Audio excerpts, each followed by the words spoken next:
قديس النهاردة اسمه بولس البسيط.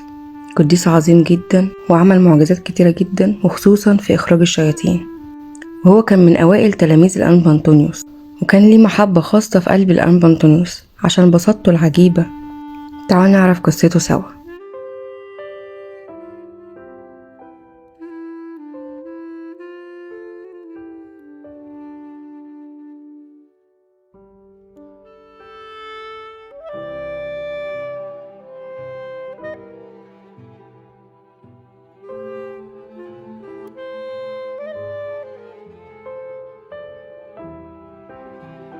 بولس كان فلاح بسيط وكان متجوز، وبعد ما ماتت مراته اتجوز بواحدة تانية صغيرة في السن، وهو كان عنده فلوس كتير، بس كانت مراته التانية دي غير أمينة ليه.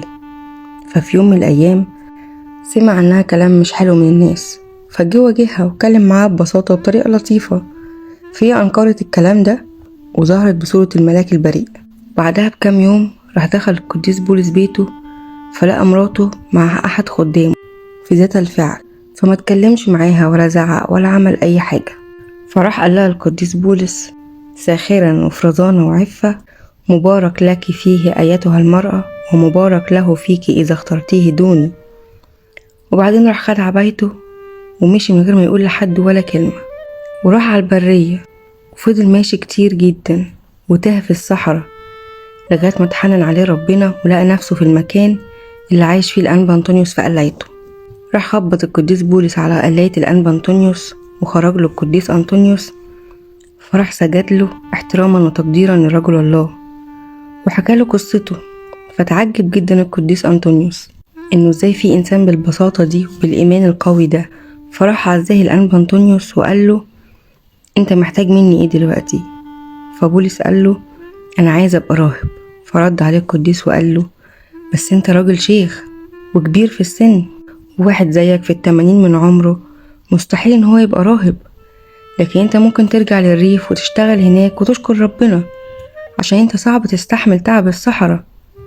فبولس قال له: كل اللي هتقولي عليه انا هعمله، مستعد ان انا اعمله. فرد عليه القديس أنطونيوس وقال له: انا قلتلك ان انت راجل كبير في السن، مش هتستحمل اللي بيحصل هنا، مش هتستحمل انك تكون راهب. روح لمكان تاني ممكن تلاقي حد فيه يتحمل ضعفك ومرضك، لكن انا هنا لوحدي وعايش حياة كلها تعب ومشقة، ومش باكل الا قليل جدا. وحاول معاه كتير الأنبا أنطونيوس ان هو يخليه يرجع، لكن هو كان مصمم، وقدام اصراره ما كانش عارف يعمل ايه الأنبا أنطونيوس. فراح دخل قلايته وقفل على نفسه 3 أيام، وساب القديس بولس الشيخ بره على الباب طول ال3 أيام دول. ولما خرج له قال له: انت ليه ما مشيتش؟ مش انا قلتلك تمشي؟ فبولس قال له: انا مستحيل امشي من هنا، انا هموت في المكان ده. وبعد ما شاف الأنبا أنطونيوس اصراره وان مش معاه ولا اكل ولا شرب، وانه ازاي قضى ال3 أيام دول صايم، قال في نفسه: ممكن وهو ماشي يقع في الطريق وحس بتعب في ضميري. فقبله اخيرا ودخله القلاية. ولما شاف القديس أنطونيوس ان الشيخ ده قدر يمارس نفس الحياة النسكية اللي هو عايشها بنظامها وترتيبها وباجتهاده، قال له: لو كنت تقدر تعمل ده كل يوم بنفس النظام تقدر تقعد معايا. فراح جاوبه الشيخ المتواضع وقال له: انا معرفش اي حاجة، لكن كل اللي هتعلموني هعمله وهتعلمه بسهولة. وبعد كام يوم راح قال له: انت خلاص بقيت راهب. بعد ما كمل بولس 40 يوم عند الأنبا أنطونيوس، وشاف في الشيخ ده بساطة فائت كل تصوره وان نعمة الله كانت معاه. وبعدين قال له: يا بولس، انت لازم تسكن لوحدك، فروح ابني ليك قلاية في اول الجبل. فراح بولس البسيط وبنى لنفسه قلاية على بعد 3 أو 4 أميال من المكان اللي كان فيه الأنبا أنطونيوس، وقال لنفسه: انا خلاص بقيت راهب، ولازم من دلوقتي ادوق طعم الوحدة واواجه حروب الشياطين. ففضل عايش ناسك وعابد شديد جدا، فعاش في نسك وعبادة، وكان شديد التقشف والزهد، حتى لدرجة انه كان بيقعد 3 أيام صايم، واحيانا كان بيقعد الاسبوع كله من غير ما ياكل. واستمر القديس على الحياة دي حوالي سنة، فاستحق ان يمنحه ربنا مواهب شفاء الامراض واخراج الشياطين والكشف الروحي والرؤى السماوية. في الوقت ده جابوا للأنبا أنطونيوس راجل كان عليه روح شريرة، فبصله كده وتعجب منه وقال لهم: انتوا جبتوه لمين؟ روحوا بيه للقديس بولس البسيط وهو هيشفيه. ودي كانت أول تجربة للقديس بولس. فراحوا بالراجل ده للقديس بولس وقالوا له إن معلمك الأنبا أنطونيوس بيأمرك إن أنت تخرج الشيطان من الراجل ده. فاتصرف القديس بولس ببساطة جدا وأخد معاه الراجل المريض خارج الجبل، وكان الجو حر جدا وكانت الشمس صعبة جدا، وراح قال له: أيها الشيطان، إني أستحلفك كما أمرني معلمي أنطونيوس أن تخرج من هذا الإنسان. وفجأة لقى الشيطان بيتكلم على لسان المريض وبيضحك وبيشتم وبيقول له: أنت مين؟ ومين معلمك أنطونيوس ده محتال وكذاب.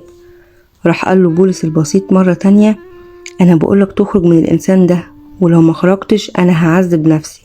وبعدين راح وقف القديس على حجر وأخد حجر تاني وحطه على راسه وصرخ وقال: باسم الرب يسوع المسيح وصلوات معلمي العظيم أنبا أنطونيوس، أنا هفضل واقف كده ولا هاكل ولا هشرب لغاية ما موت، لأني لازم أعمل طاعة أبي ومعلمي، وتخرج أيها الشيطان كما أمر معلمي. وفضل القديس واقف كده والعرق بينزل منه لغاية ما بدأ ينزل دم من مناخيره ومن بقه، والناس اللي حواليه واقفين مستغربين جدا اللي بيحصل. حتى الشيطان نفسه قال له وهو متعجب كده: ارحم نفسك هتموت. لكن بولس البسيط قال له: مش مهم ان انا اموت، لكن الاهم عندي ان انا اكمل طاعة معلمي. فلما شاف الشيطان بساطته وايمانه واصراره راح صرخ بصوت عالي وقال: العفو والهروب من شيخ يقسم على الله بزكاوة قلبه، انت حرقتني بسذاجتك وبساطة قلبك. وبعدين خرج الشيطان من الانسان ده وهو بيصرخ وبيقول: الى اين اذهب؟ فقال له القديس بولس البسيط: الى الجحيم.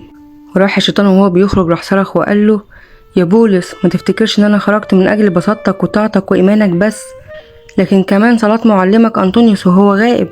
اما بالنسبة لمعرفة الاسرار والشفافية فربنا من اجل حبه شديد لخلاص كل نفس وهبه معرفة افكار الرهبان.